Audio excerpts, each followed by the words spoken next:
Hey everyone, this is Chris and Sandy Bent with the Chris and Sandy Show. We get up close and personal with some amazing guests throughout the entertainment industry. And today, like I say on every episode, we've got a great one for you. Who do we have? We have Gabrielle Stone with us today. She's an actress, writer, and director, following in the footsteps of her talented parents, legendary scream queen Dee Wallace and the late Christopher Stone.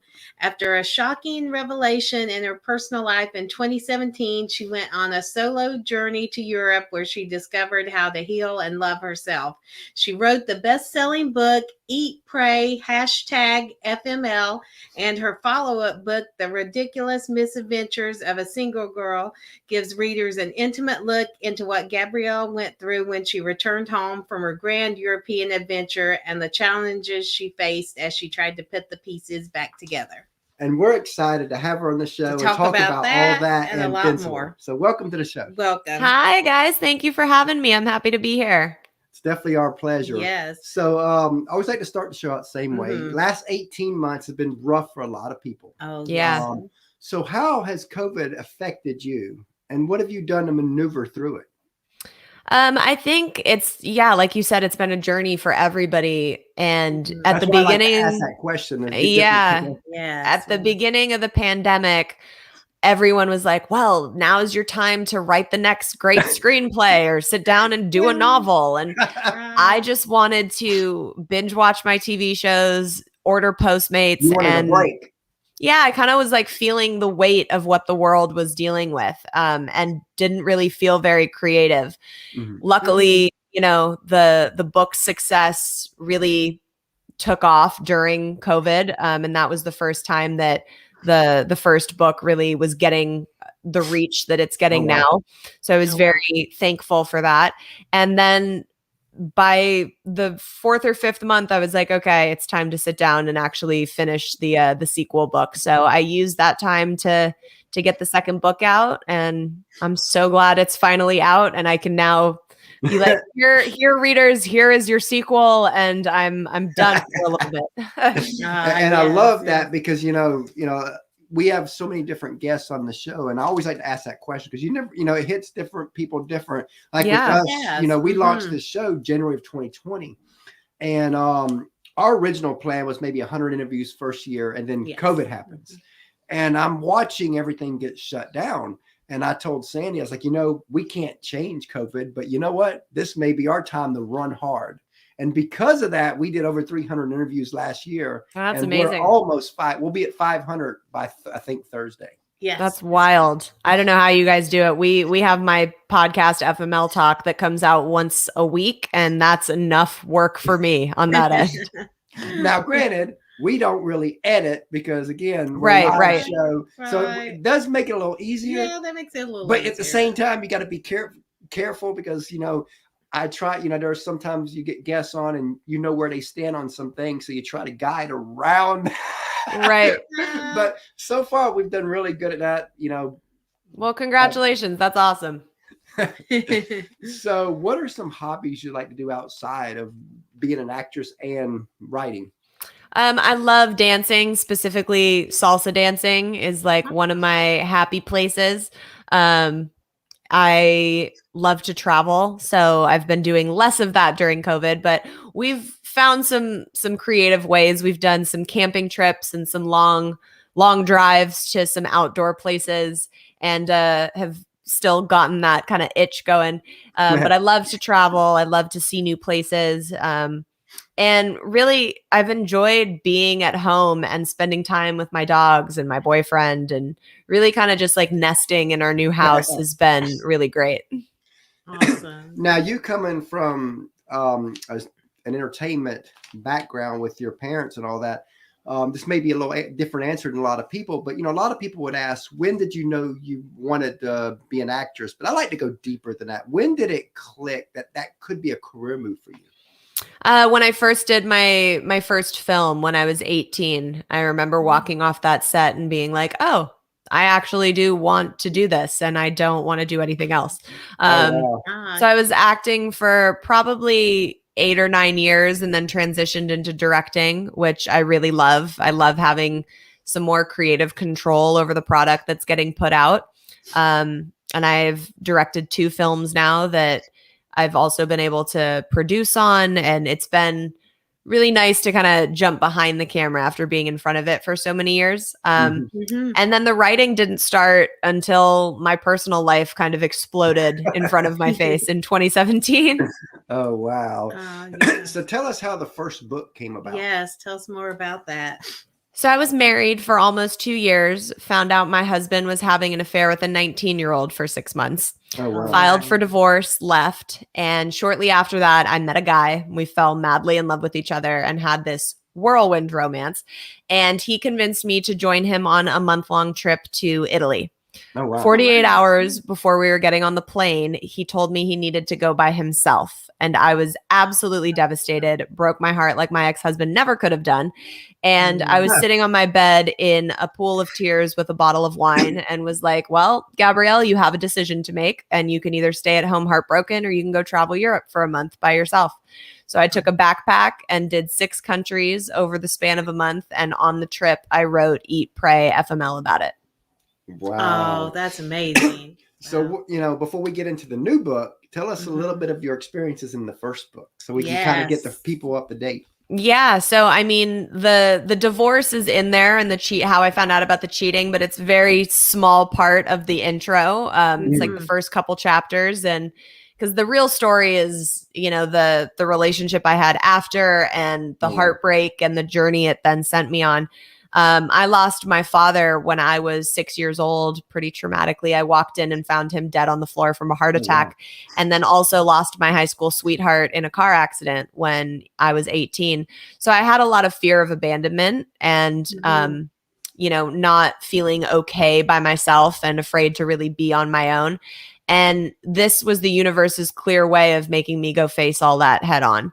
So I knew that whatever I was going to learn on this Europe trip was going to be really powerful, very healing. And I knew that it was a story that people were going to resonate with and were going to be able to heal from. So I took a leather-bound journal and started writing my first day in London, wrote 3/4 of the book on that trip by hand. And, there were days where I would go out and sightsee, days where I would meet people and go out and party and not sleep. And there were days where I would be sitting at a cafe writing and crying for 6 hours straight. So it was a huge healing journey where I was able to learn a lot of lessons. And I think why people resonate with Eat, Pray, FML so much, it's because it reads like a fun Netflix show that you're going and, having a glass of wine with your girlfriend. Yeah, but it also is a very healing self-help book without realizing that it is. Wow. So what, led to the sequel? How, what was the decision you made that made it to where, okay, I need a follow-up? That would be my readers demanding to know what happened. Yes. After I released the first book, anytime someone finished reading it, it was, what happened after Europe? Do you still talk to the guy that dumped you before the trip? Wow. Did the person you met in Europe come to LA? There were so many unanswered questions. So I always knew that there was room to write a sequel. I just didn't know if where my life was going to take me was going to warrant a sequel. And I was still living it. So I had to wait and see how everything kind of turned out and how the story ended in my life, or at least this chapter of it. And so I eventually sat down to write it, and it has been wildly well received by my readers. And it's been really awesome to be able to give them everything that they were wanting for 2 years, and are able to continue the journey with me. Oh, that's amazing. I'm sure it's connected and related to a lot of women. Can you tell us some stories of the impact that it's had with your audience? Yeah, it's been really fulfilling for me to know that the hardest year of my life has now been able to help so many women and men around the world heal. I get messages daily from people saying, this book helped me leave an abusive relationship. This book helped me heal. This book helped me learn how to love myself, or, made me decide that I was going to stay and fight for my marriage. Just really life-changing messages. And it's been so amazing to know that these two books have given that to so many people.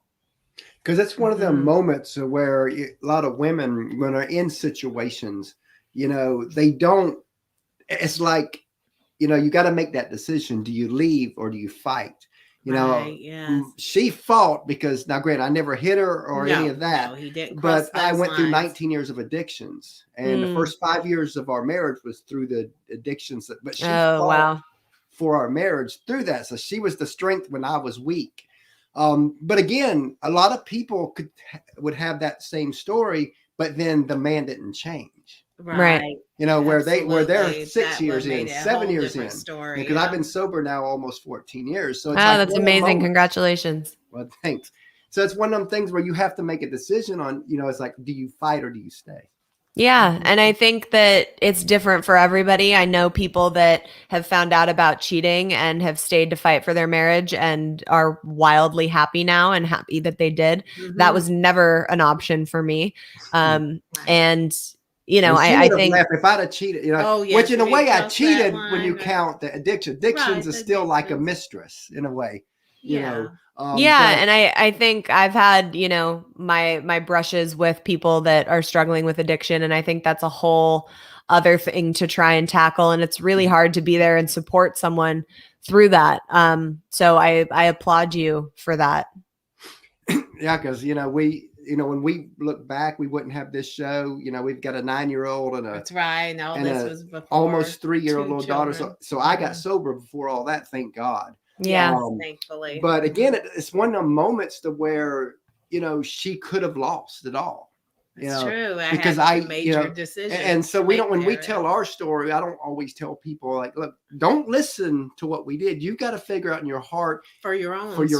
Yeah. Because again, not every story is going to end up like ours. No, and I think that each decision is so different. It depends on the situation. It depends on the facts and the people that are involved, because at the end of the day, if someone doesn't want to change and make the changes and meet you halfway, then it's just, words. If there's no action behind them. Exactly. So in this new book, how is the journey through that? Some encounters you've had. Can you? Yes, some of the adventures. So the Ridiculous Misadventures is a direct sequel. So Eat, Pray, FML ends with me getting on the plane to come home from Europe. And the second book picks up as I walk in the door. So it's a direct sequel. And we pick up right where we left off. And there's a lot. It goes over, it spans over 2 years of my life. Eat, Pray, FML, as hard as it is to believe, was over the span of 3.5 months. Wow. So it's a lot more life that we're covering. So I had to kind of pick and choose the important things to include throughout that. But there's crazy random flings that happen. There's characters from Eat, Pray, FML that make a reappearance. Oh, wow. A few actually. And then you meet my current boyfriend in that book and kind of read about our roller coaster ride to get to where we are now and the ups and downs that it took for us to get there. And I take a second solo trip, this one by choice, to Southeast Asia. Oh, wow. Oh, wow. So your current boyfriend, did he already know about your books and all that, or? Yeah, he was actually the first person to read Eat, Pray, FML in its raw form when we were still friends before we were dating. So he knew what he was getting into, but it definitely it's still been a wild experience for him to sit down and read an entire book that he is a character in. And that's great that he did that, because one of the things I'd like to tell people too is I think every person should, especially married couples, should write their stories out, make it at least 50,000 words. And I'm not saying to make a book, just write their stories out from the moment they can remember when they were as little as they can be.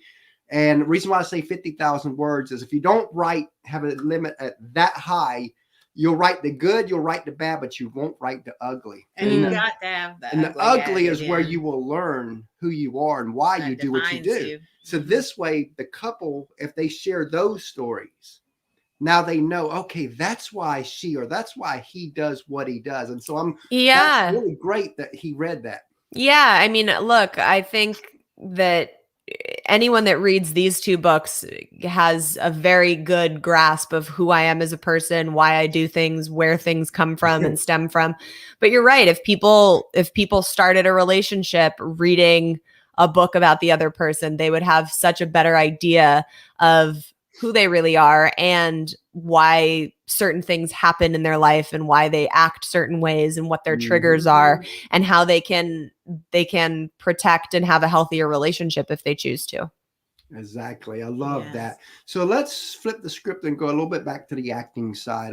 As you know, a lot of people, they see the glory with the big actors, but they don't see the grind, the sacrifice, the tears, the struggles it takes to get there. And I always want to talk about that side of it because I think that a lot of people, they think, oh, I got this talent. And it could even be with authors. They got this talent, but no matter what, it takes a lot of work to make it to the top. So tell us some of the sacrifices you've had to go through in your career to get to where you are today.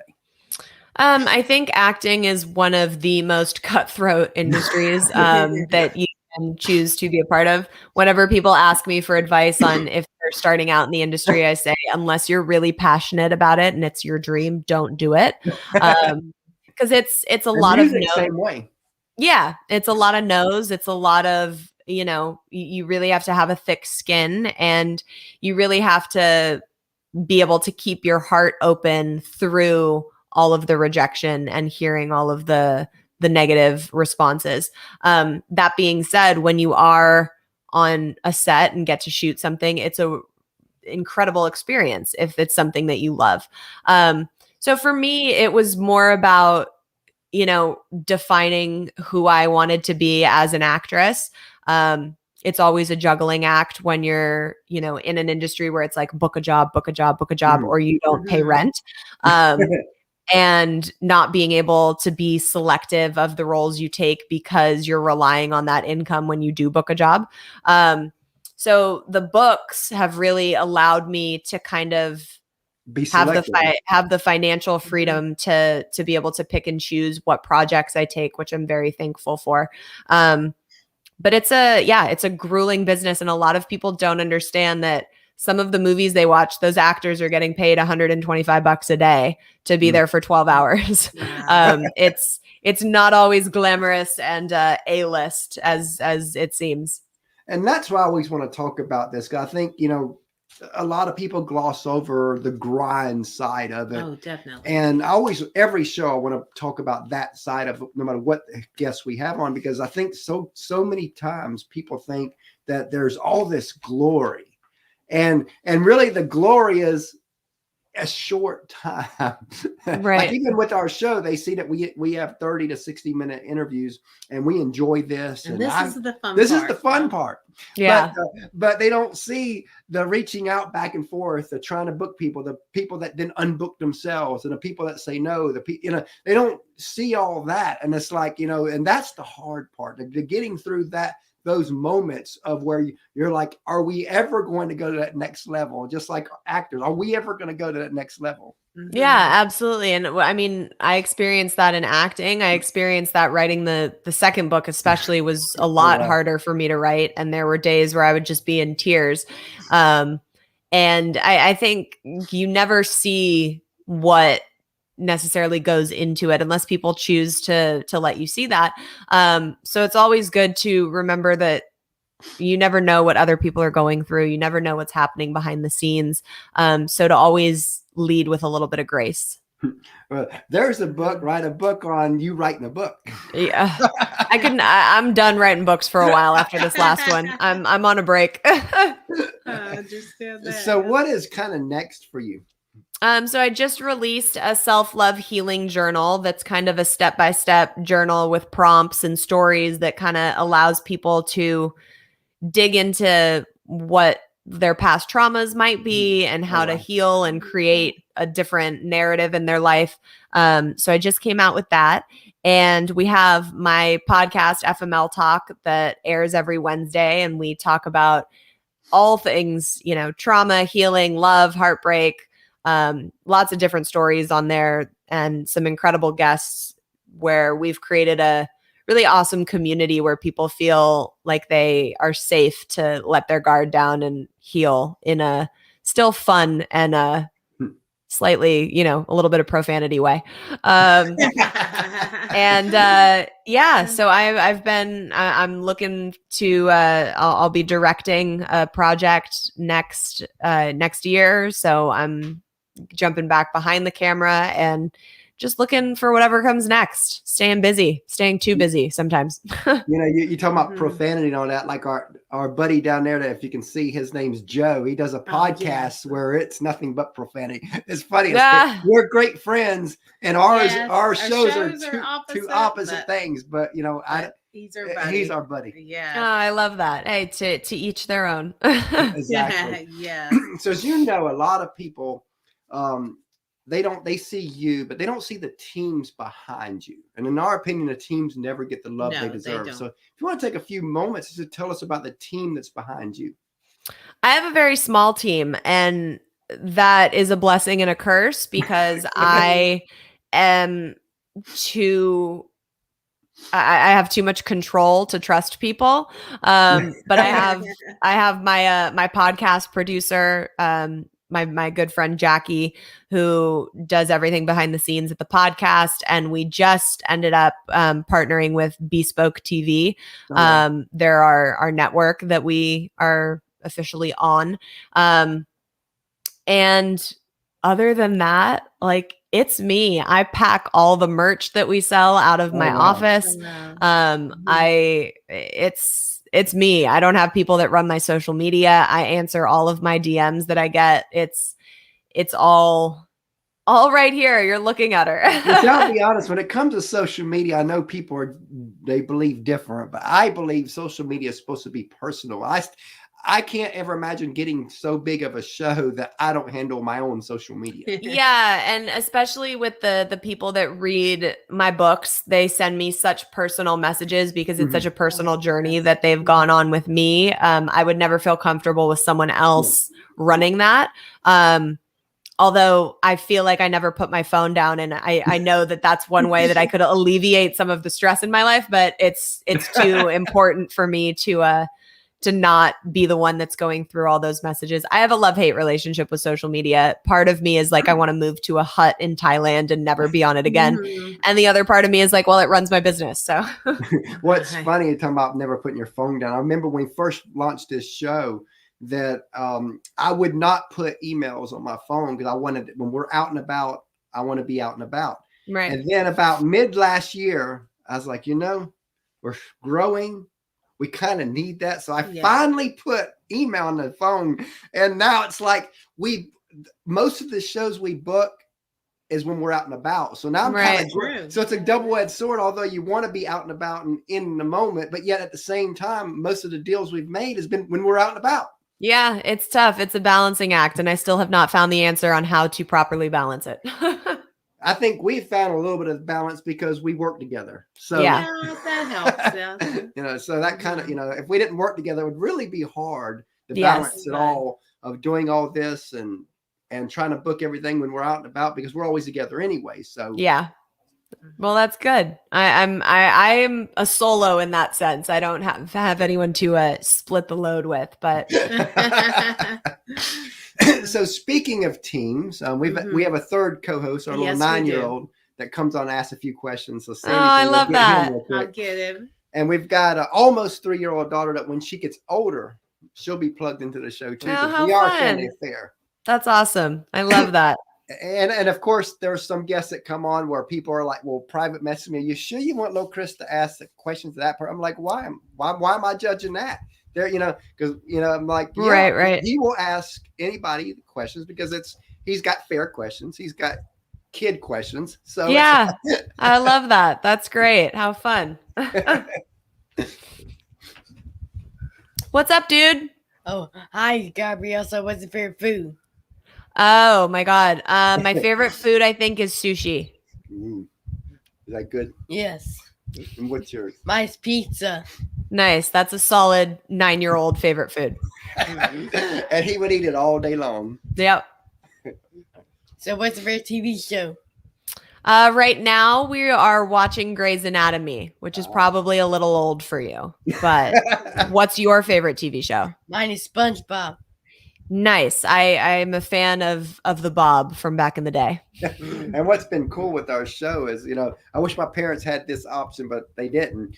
But, he watches a lot of Nickelodeon Disney shows now. So we've been able to bring quite a bit of the actors and actresses from those shows. Oh, fun. Oh, that's probably very cool. Way cooler than talking to me, but that's okay.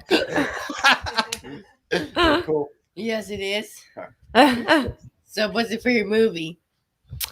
Oh, that's a hard one. I think my favorite comedy is Forgetting Sarah Marshall. We'll keep it in the comedy for that answer. Wow. Again, way too old for you. What's your favorite movie? Mine is the Minions movie.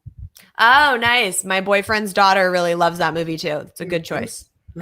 Yeah, and our little 3-year-old, or almost 3-year-old, I keep saying 3, she'd be 3 in February. But, they have done such a great branding on the Minions, because we'd be walking in the mall, and if she sees a Minion in a store, we have to go in there. Yeah, they're everywhere, man. They're cute. I get it. Bye, thanks. Thank you. Good to meet you. Yeah, he Too loves cute. it. Yeah, he wants to do his own podcast, so we're gonna start one for him probably middle of next year and all that. Nice. Let That's him grow awesome. a little bit, learn a little bit here, so that then we can have him actually do like a 10-minute show. Oh, that's awesome. Good for you guys. That's fun. So if you could co-star or co-write with any actor, actress out there, who would it be and what role would you want to play? Oh God, there's so many of them. That's always such a hard question, but I'll go with one that people know a lot. Probably Leonardo DiCaprio. Wow, that's I just think he's fabulous in everything that he does. So something maybe like a brother sister role. Oh, wow. With some family drama surrounding it. Oh, it's always interesting on that answer to that question, because you never know where they're going to go and what role they want to play with that person. Yeah. I just think he's fabulous in everything. So he's a safe choice. So there's probably 1,000 answers to this, but what's a TV show or movie that you've watched that you wish you had a role in? Oh, Moulin Rouge with Nicole Kidman and Ewan McGregor. That was I've seen that movie so many times. I'm obsessed with Baz Luhrmann, who directed it, and I think it's such a beautiful visionary piece. I would love to go back and be in that. Yes. So where do you see yourself in 5 years? I see myself hopefully a little less busy, but I mean that, less busy because there's more people that I have helping with things. But I would love to see the books on screen as a series. Oh, wow. So that would be in the next 5 years would be amazing. I would love to go travel to some more places and see some more of the world, and just happy and healthy. What's been your favorite place to travel to? Barcelona in Spain and Pai in Thailand. Okay. One of our bucket lists is Bora Bora. Yeah, I've been to Bora Bora, and it's absolutely incredible and definitely worth having on your bucket list. So what are some sources of inspiration for you?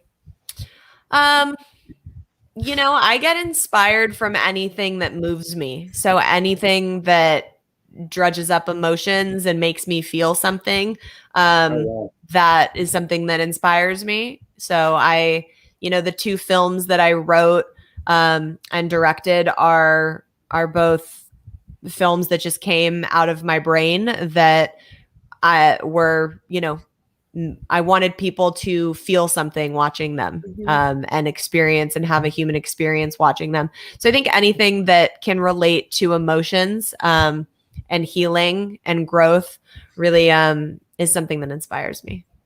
Awesome. And what would you like for your legacy to be in the entertainment industry? What would you want to be most known and remembered for? Probably both of my books, and any more that end up eventually coming down the road. But I'm very proud of being able to have something that's helped so many people around the world and continues to help people on their healing journeys. And that's good for me. If we can make a TV show to add to that, then even better.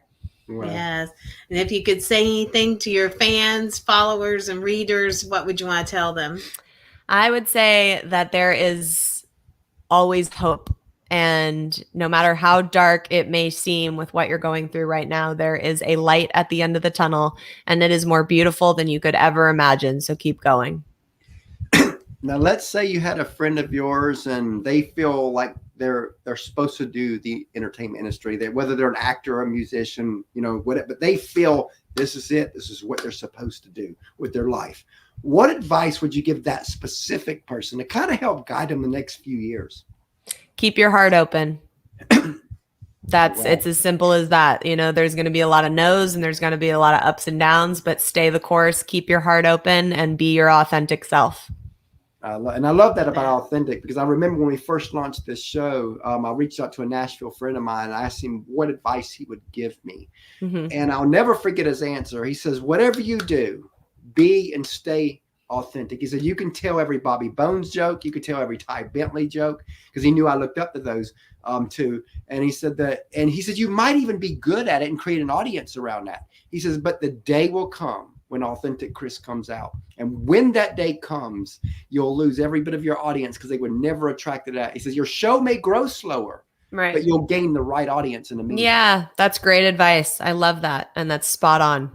And I've always remembered, it's always like to tell that story on some of the shows when it comes up, because I think that especially like so with important to stay true to yourself. Because like with musicians, you know, they have to be careful, because you all of a sudden they got this big deal. The label wants to sign them, and then the label wants to change them. Yeah. Yep. Yeah. You have to like move forward and be your authentic self and allow people to see that, because otherwise you're just putting on a mask and you can't hold that up forever. Exactly. So and I think that's why a lot of people end up in drugs and alcohol in the entertainment industry, is because a lot of them have that mask on. Right. Right. I agree. And because they know they're doing roles that they really shouldn't be, or doing music that they really is not them, then they have to find some way to mask all that. And it's, you know, and it's sad, you know, that, you know, just be you and people will love you. Not everybody will love you, but they will love you. Some people will. Yeah, absolutely. It's really important for more people to speak about that and for people to hear that. Exactly. Mm-hmm. So as we close out here, any final parting words, and tell everybody how they can find you and your books? I'm on Instagram at Gabrielle Stone and TikTok at Gabrielle_Stone. Both the books, Eat, Pray, FML and The Ridiculous Misadventures of a Single Girl, are available exclusively on Amazon. You can get them in paperback, ebook, audiobook, which I narrate. I also have signed copies on my website, along with all of our podcast merch, which is eatprayfml.com. Love that. You know, we really enjoyed having you on the show today, and we look forward to having you back down the road. Thank you guys so much. I appreciate it. And congrats on 500 episodes. It's so exciting. Well, thank you so much. And you have a great day. Thank you for your time today. Bye. Have a good one.